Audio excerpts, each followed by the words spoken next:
This is an in-depth summary of Ecclesiastes in the NLT Bible version by ChatGPT. The author is traditionally attributed to King Solomon, called the Teacher or Qoheleth. Time period is around 935 BC, toward the end of Solomon's life. The theme is life is meaningless apart from God. Everything is meaningless, says the teacher. Completely meaningless. Ecclesiastes 1:2. The teacher observes the world under the sun, quote, quote, human life viewed without divine perspective, and concludes that everything people chase after is temporary, repetitive, and ultimately unsatisfying. Yet beneath his cynicism runs a deeper wisdom. Meaning is found only in revering God and enjoying his gifts. Part 1. The Search for Meaning, Ecclesiastes 1 and 2. Life's endless cycle. The teacher begins with frustration at the monotony of existence. Everything is wearisome beyond description. No matter how much we see, we are never satisfied. Ecclesiastes 1:8. He declares all human pursuits meaningless. Hebrew hebel, meaning vapor or breath, fleeting and insubstantial. Generations come and go, nature repeats itself, and nothing seems to change. History merely repeats itself. It has all been done before. Nothing under the sun is truly new. Ecclesiastes 1:9. The futility of human wisdom. Solomon, known as the wisest man alive, finds that wisdom brings sorrow, not satisfaction. The greater my wisdom, the greater my grief. To increase knowledge only increases sorrow. Ecclesiastes 1:18. The vanity of pleasure and achievement. He tries pleasure, projects, possessions, and success, all to no lasting fulfillment. Anything I wanted, I would take. I denied myself no pleasure. Ecclesiastes 2:10. He builds homes, plants vineyards, amasses great wealth, and enjoys entertainment, but finds it empty. But as I looked at everything I had worked so hard to accomplish, it was all so meaningless, like chasing the wind. Ecclesiastes 2:11. Even wisdom itself cannot save one from death, the same fate as the fool. Both the wise and the foolish share the same fate. Both will die. Ecclesiastes 2:16. Yet he acknowledges that simple joys are gifts from God. So I decided there is nothing better than to enjoy food and drink and find satisfaction in work. Ecclesiastes 2:24. Part 2. A Time for Everything. Ecclesiastes 3. One of the most famous passages in Scripture describes the rhythm of life. For everything there is a season, a time for every activity under heaven. Ecclesiastes 3:1. A time to be born and a time to die. A time to plant and a time to harvest. Ecclesiastes 3:2.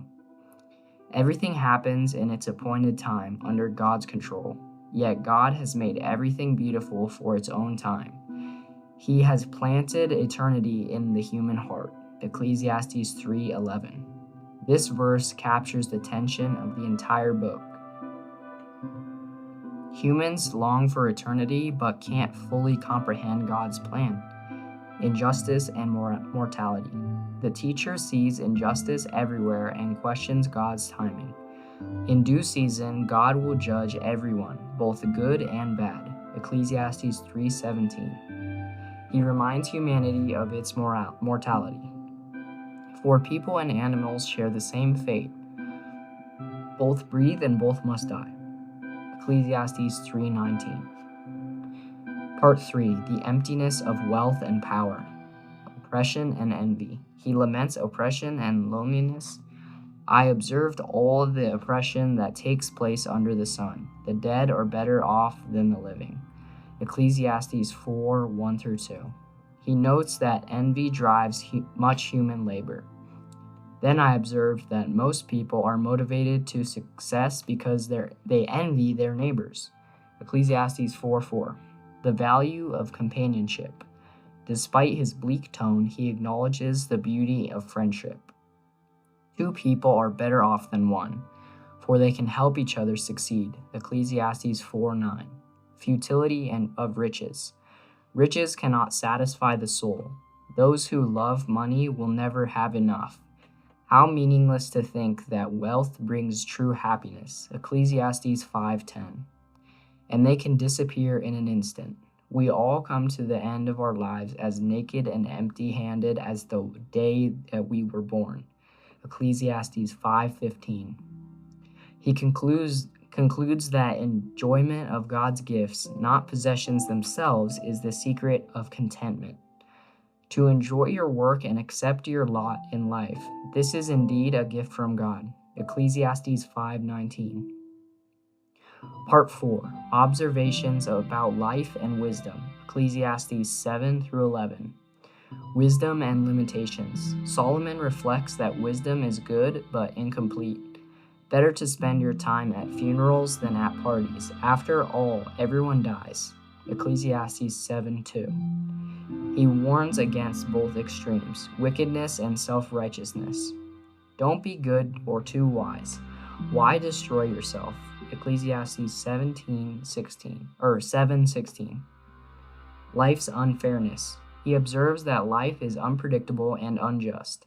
Good people receive the same treatment as sinners, and sinners receive the same treatment as the good. Ecclesiastes 9:2. But he urges joy in life despite its mystery. Go ahead, eat your food with joy, and drink your wine with a happy heart, for God approves of this. Ecclesiastes 9:7. Wisdom in action. Wisdom is better than strength or weapons, but often ignored. Better to hear the quiet words of a wise person than the shouts of a foolish king. Ecclesiastes 9:17. He warns against foolish talk and reckless living, as dead flies cause even a bottle to perfume and sink. So a little foolishness spoils great wisdom and honor. Ecclesiastes 10:1. Part 5. Remembering God before it's too late. Ecclesiastes 12. The teacher concludes with a heartfelt appeal to the young. Don't let the excitement of youth cause you to forget your Creator. Honor Him in your youth before you grow old. Ecclesiastes 12:1. He poetically describes the decline of aging. Remember Him before the light of the sun, moon, and stars is dim to your old eyes. Ecclesiastes 12:2. Life ends where it began, for then the dust will return to the earth and the spirit will return to God who gave it. Ecclesiastes 12:7.